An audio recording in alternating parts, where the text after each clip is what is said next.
No one screamed. No gun was drawn. But the moment Nari looked up from her phone, every man in the room knew someone was already dead. The message was short. 3 lines. 1 name. 1 betrayal. The city's most powerful syndicate leader had just been sold out from inside her own circle. Nari didn't react the way others did. She didn't shout. She didn't threaten. She didn't even blink. Instead, she calmly folded her napkin and placed it on the table. That was the signal. Before we dive into this story, tell me, where are you watching from? What time is it? Don't forget to smash the subscribe button, like and share.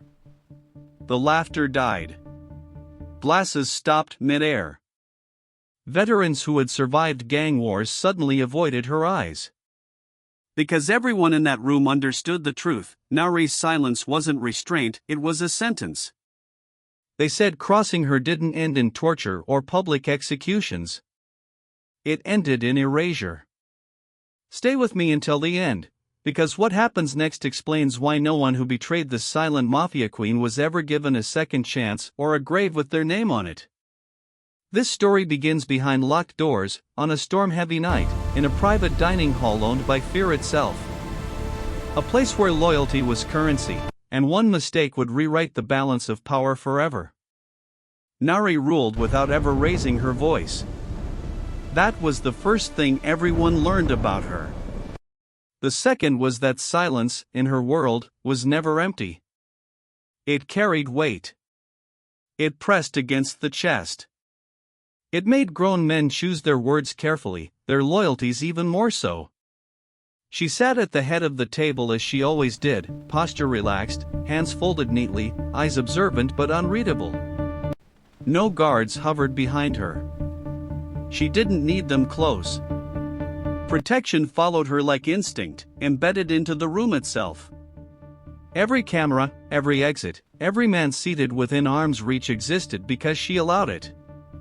Nari had not taken power through brute force. When she rose, there were louder men. Crueler men. Men who loved the sound of fear. They burned cities, left bodies in streets, and mistook noise for dominance. Most of them were gone now. Some vanished quietly. Others were absorbed, their operations folded neatly into something larger and far more efficient. Hers. What made Nari dangerous was not what she did publicly, but what she never had to do twice. Orders were rarely spoken. Expectations were understood.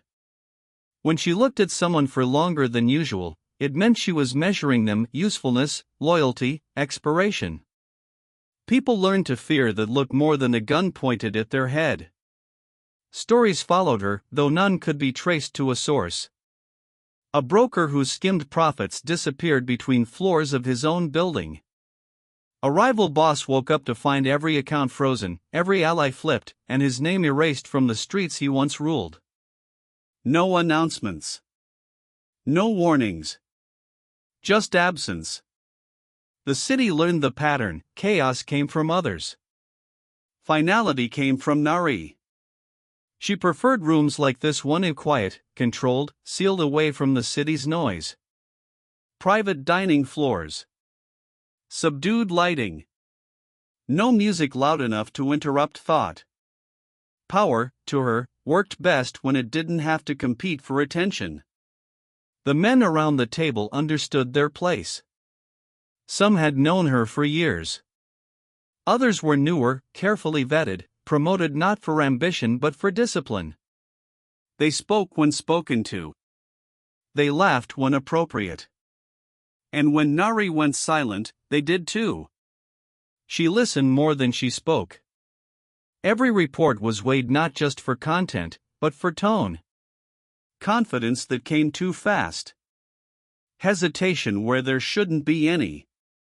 Loyalty, she knew, rarely announced its departure. It leaked out slowly, through small betrayals of body language long before actions followed. Nari had learned early that attachment blurred judgment. That trust, once broken, never returned to its original shape. So she kept distance. Not coldness, precision. She remembered names, families, histories.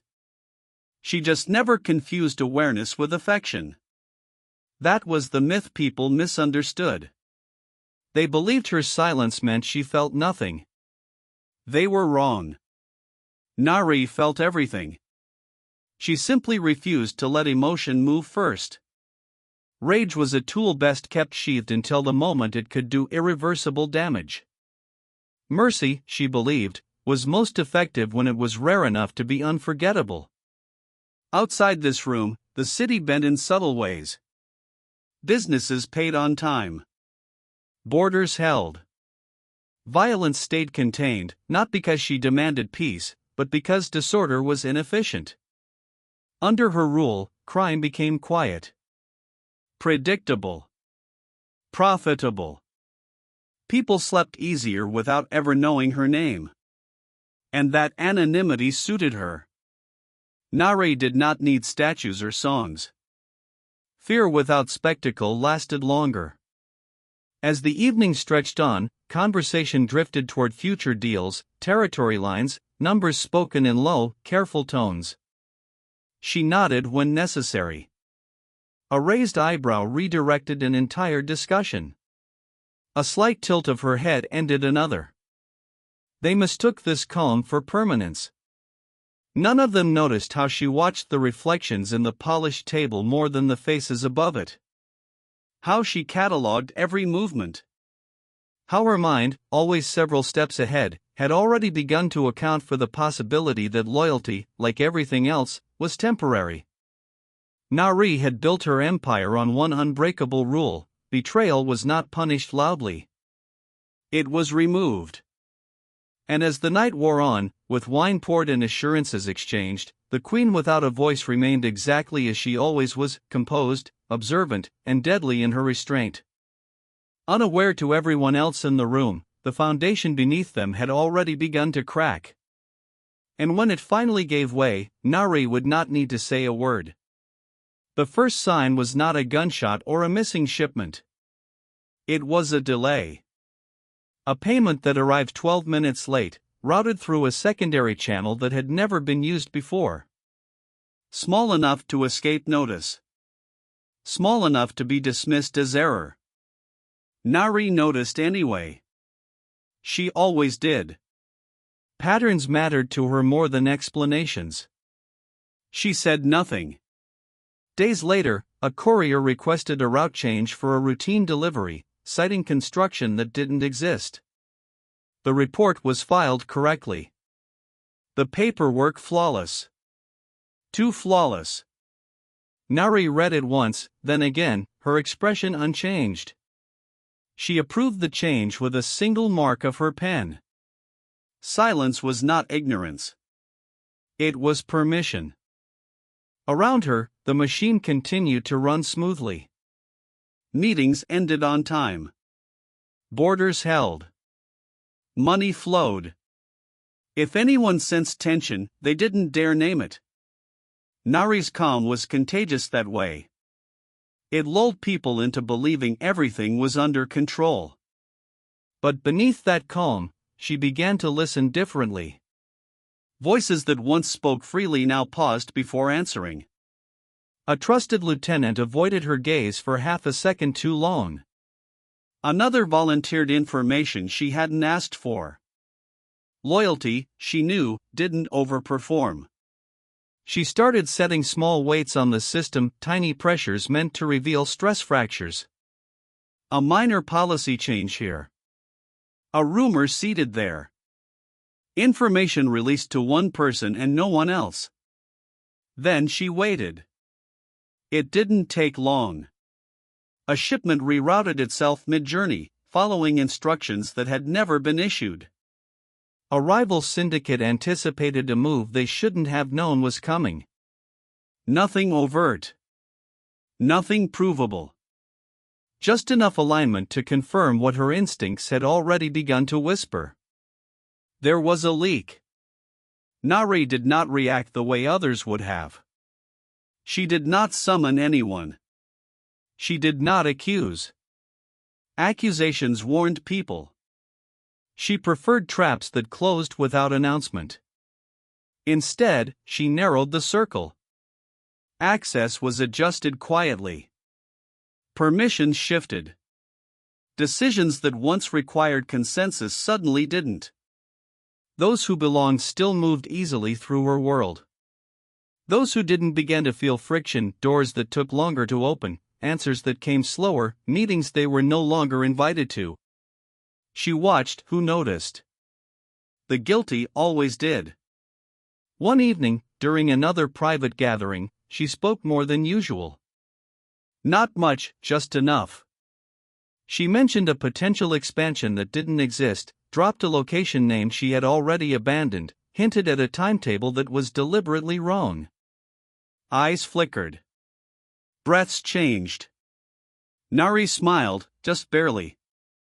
The following week, a rival operation adjusted its defenses around the false location. It was subtle, cautious, but real.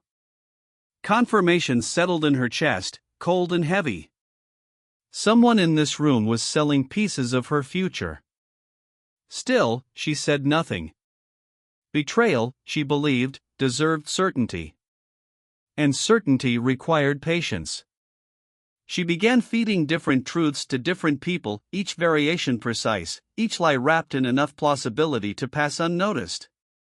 It was delicate work, like setting multiple clocks to slightly different times and waiting to see which one rang. As the days passed, the answers arrived. A warehouse was watched that only one person knew about. A payment request referenced a figure that had never been finalized except in a single conversation.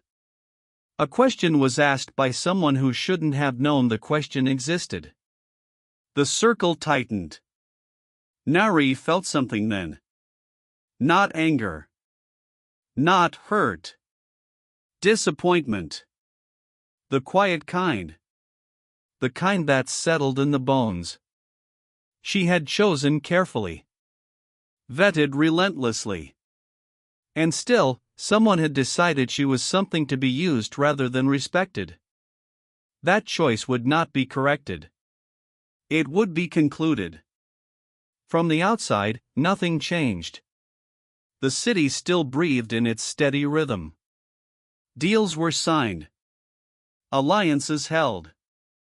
Nari remained the calm center of it all, her presence unshaken, her silence intact.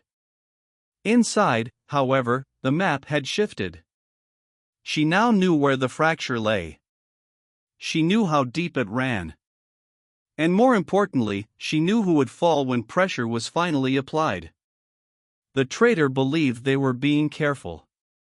They believed Nari was unaware.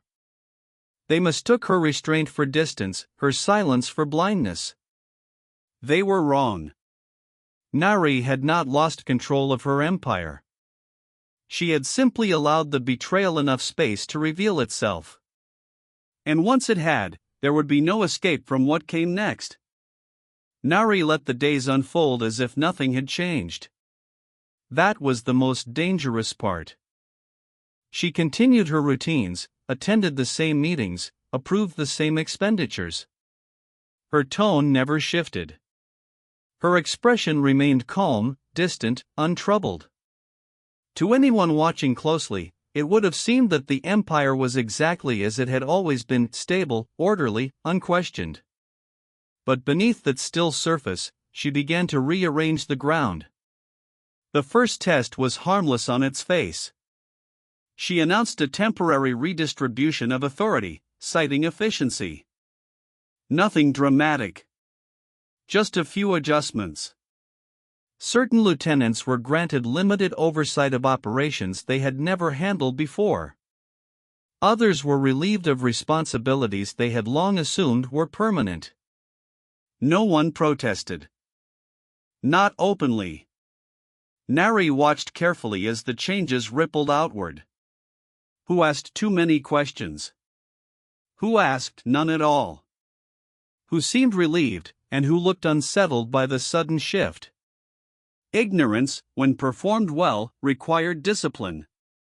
Nari perfected it. She allowed herself to appear distracted during briefings, let details slip that she would normally hold tight. She asked questions she already knew the answers to. Each misstep was intentional. Each moment of apparent vulnerability was bait. And someone took it. A minor discrepancy surfaced in the logistics reports, numbers rounded in a way that favored no one but created confusion. Nari approved the report without comment. 2 days later, a rival syndicate adjusted its routes to mirror the error. She felt the confirmation settle in her chest like a lock clicking into place. Still, she waited. Next, she introduced a fabricated weakness. A rumored cash flow strain. A suggestion that certain territories might be up for renegotiation. She shared different versions of this story with different people, each one carefully tailored, each one traceable to a single source if it leaked. Then she stepped back. The response came quietly. A phone call placed too late at night. A meeting requested off the official calendar. A subtle attempt to feel out how desperate she really was. Nari listened. She nodded. She offered nothing. She began scheduling private conversations, short, unremarkable, easily forgotten. In each one, she said just enough to invite interpretation. To one, she hinted at expansion. To another, contraction. To a third, uncertainty. The traitor adjusted accordingly. It was almost impressive how carefully they moved. How patient. How convinced they were of their own invisibility. They believed they were gathering leverage, not walking deeper into a corridor with no exits. Nari never corrected them. At night, alone, she allowed herself a moment of reflection. Not grief. Not regret. Just the quiet acknowledgement that trust, once fractured, could never be restored, only replaced. She reminded herself of the rule she had built everything on: clarity over comfort. By the end of the week, she no longer needed confirmation. The pattern was complete.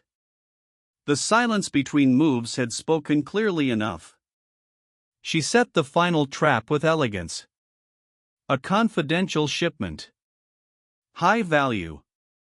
High risk. The kind of opportunity betrayal couldn't resist. She released the information through a single channel, layered in enough truth to feel authentic. The date. The route. The margin for error. Everything perfectly wrong. Then she waited. The day arrived. The shipment rolled out exactly as planned, under heavy guard, tracked, watched. Nothing happened. No ambush. No interference.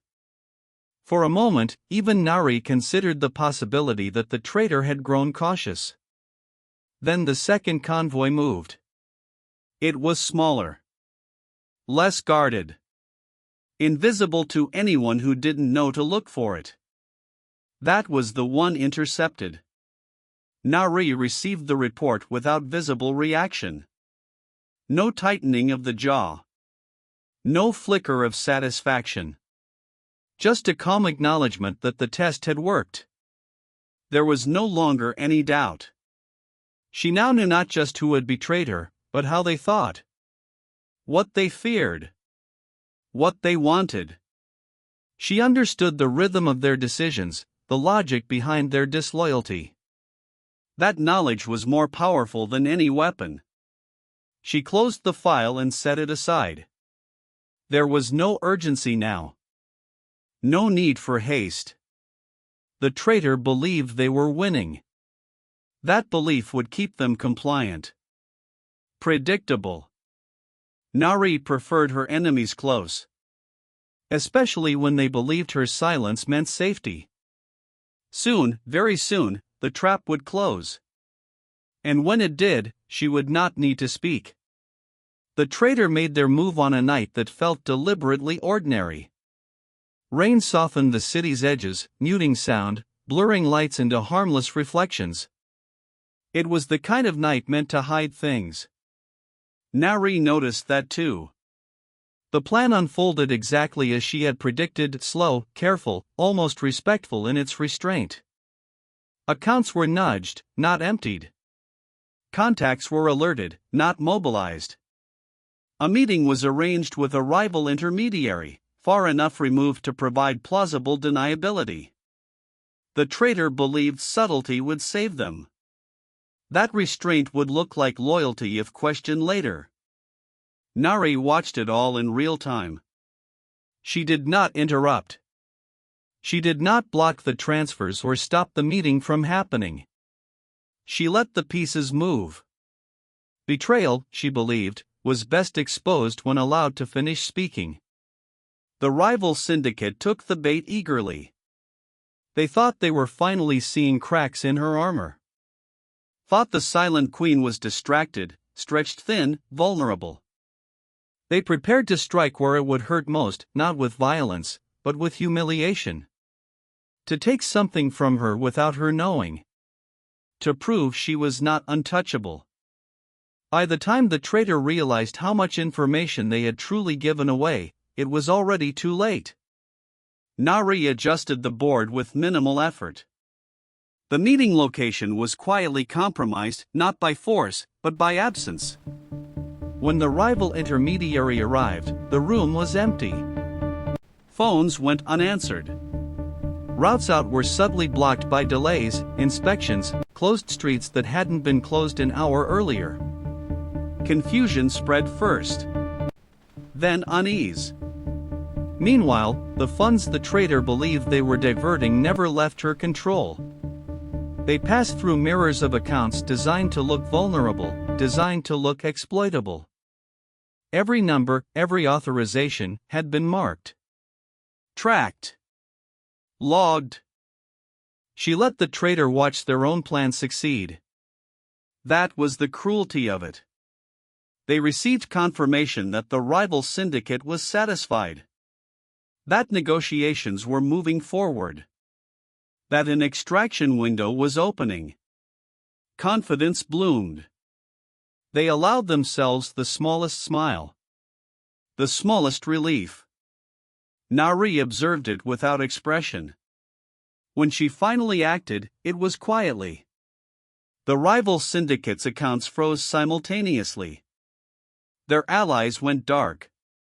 A shipment critical to their leverage vanished en route, rerouted under legal authority they didn't realize Nari controlled. Panic rippled outward. Phones rang. Orders were shouted. Too loud. Too late. The traitors sensed the shift before anyone else. They checked their messages. Their accounts. Their access. Denied. Doors that had always opened for them no longer did. Calls went unanswered.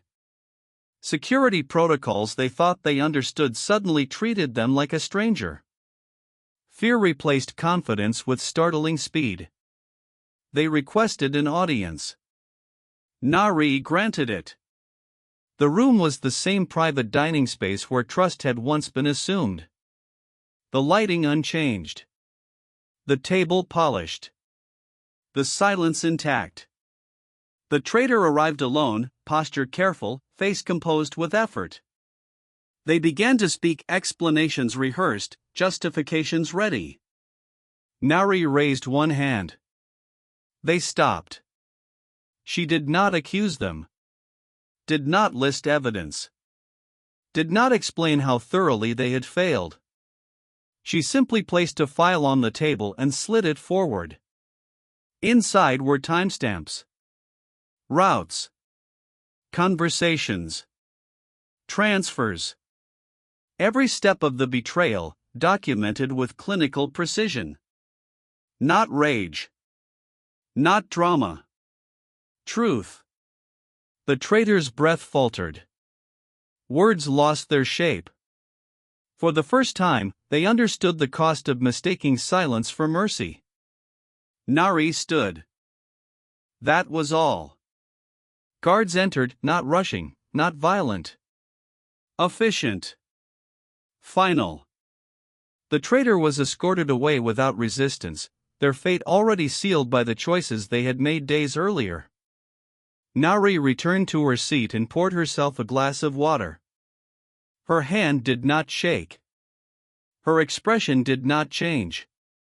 Outside, the rival syndicate began to collapse under the weight of their miscalculation. Deals unraveled. Allies defected. Their brief moment of confidence turned into a slow, humiliating retreat. Inside, order was restored. The price of betrayal had been paid, not in blood spilled loudly, but in futures erased quietly. Nari remained exactly as she had always been. Silent. And undefeated. They brought the betrayer back just before dawn. The city was quiet then, caught in the thin space between night and morning, when even the restless learned to pause. The private room had been prepared long before anyone arrived. No weapons on the table. No restraints in sight. Just two chairs facing each other, separated by polished wood and an understanding that this meeting was already over. Nari was there first. She stood by the window, watching the city breathe beneath her. No anger moved through her. No satisfaction either. What she felt was closer to resolution. The calm that came after a question had finally been answered. When the door opened, she didn't turn. Footsteps entered. Hesitant. Then stopped. The betrayer waited for permission to speak. It never came. Nari took her seat slowly, deliberately, folding her hands the same way she always did. Only then did she lift her eyes. The look was not cold. It was clear. And clarity, in her world, was the most frightening thing of all. The betrayer tried to explain anyway. Words spilled out, measured at first, then faster. They spoke of pressure. Of opportunity. Of believing they could manage both sides without anyone getting hurt. They spoke as if intent mattered more than outcome. Nari listened. She always did. When the silence returned, it stretched longer than before. The betrayer shifted, discomfort creeping into their posture. Silence demanded reflection. It left no room to hide behind noise. "You were careful," Nari said at last. Her voice was quiet. Even. Almost kind. Hope flickered in the betrayer's eyes. They nodded quickly, eager to agree, to latch onto anything that sounded like understanding. "You thought that made it different," she continued. The hope died. Nari leaned back slightly, never breaking eye contact. "You believed loyalty was a position you could renegotiate." She did not raise her voice. She did not accuse. She stated a fact. The betrayer opened their mouth, then closed it. There was nothing left to say that hadn't already been exposed. Nari reached into the inside pocket of her jacket and placed a single item on the table. Not a weapon. Not documents. Just a small device. A recorder. She pressed play. Voices filled the room. Familiar ones. Promises made. Secrets traded. Numbers discussed with casual confidence. The betrayer's voice was steady in the recording, clear, composed, unafraid. Nari watched their face as the sound played. Watched recognition turn into dread. Watched denial collapse under the weight of hearing oneself from the outside. When the recording ended, she turned the device off and slid it back into her pocket. "I didn't stop you," she said calmly. "Because I needed to know how far you would go." The betrayer swallowed. Their hands trembled now, resting uselessly on their knees. Nari stood. That movement alone carried more authority than any threat. She walked around the table slowly, stopping just close enough for her presence to be unavoidable. "You weren't punished for wanting more," she said. "You were punished for believing you could take it without consequence." She paused. "Silence was never mercy," she added. "It was structure." The betrayer's breath hitched. "Please," they whispered. Nari looked at them then, not as a ruler, not as an enemy, but as a woman who had once chosen them, trusted them, allowed them into her inner circle. That was the moment. The only one. And it passed. She stepped back, giving a small nod toward the door. The guards entered immediately. There was no struggle. No shouting. The betrayer had already lost long before this room. As they were led away, they turned once more, searching her face for regret. They found none. Nari remained standing long after the door closed. The room felt lighter now, as if something diseased had been removed. Outside, the city began to wake, unaware that a decision had just been made that would shape its future. She returned to the window. Judgment had been delivered without noise. Without spectacle. Without doubt. That was how Nari ruled. And that was why no one who betrayed her ever made the mistake of thinking silence meant forgiveness. The city didn't notice the moment it changed. There were no sirens. No headlines. No sudden spike in violence or celebration. By morning, streets opened as they always had. Deals resumed. Money moved. From the outside, it looked like continuity. Stability. Order. Nari knew better. She stood alone on the balcony as the first light crept over the skyline, the air cool against her skin. Below her, the empire breathed, quiet, obedient, intact. The betrayal had been removed cleanly, like a disease cut from living tissue before it could spread. Victory, she had learned, was rarely loud. She wrapped her coat tighter and allowed herself something she rarely did, stillness without calculation. No boards to read. No patterns to trace. Just the hum of a city that no longer threatened her balance. For the first time in days, her mind returned to herself. The myth had grown faster than the woman behind it. People spoke of her as if she were an idea rather than flesh and breath. The silent queen. Untouchable. Inhuman. They feared her because fear was easier than understanding restraint. Nari had never corrected them. But alone, with no one watching, she acknowledged the cost of the legend. Silence had protected her. Distance had preserved her clarity. Yet every victory built another wall between who she was and who the world believed her to be. She thought of the moment she had known betrayal was real, not the evidence, not the recordings, but the quiet disappointment that had settled in her chest. Not pain. Something heavier. The understanding that trust was always a risk, even when chosen carefully.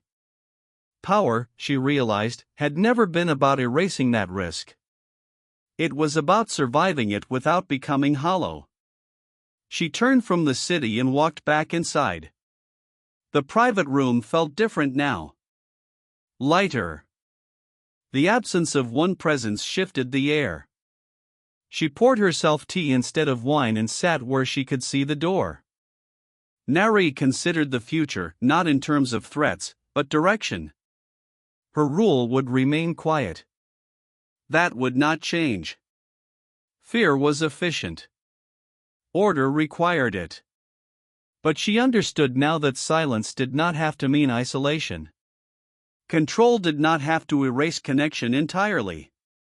She had mistaken solitude for strength because it was safer that way.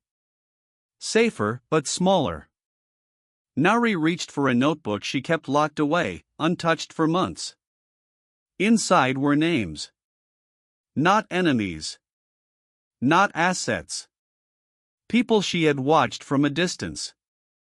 Those who had proven loyalty without performance.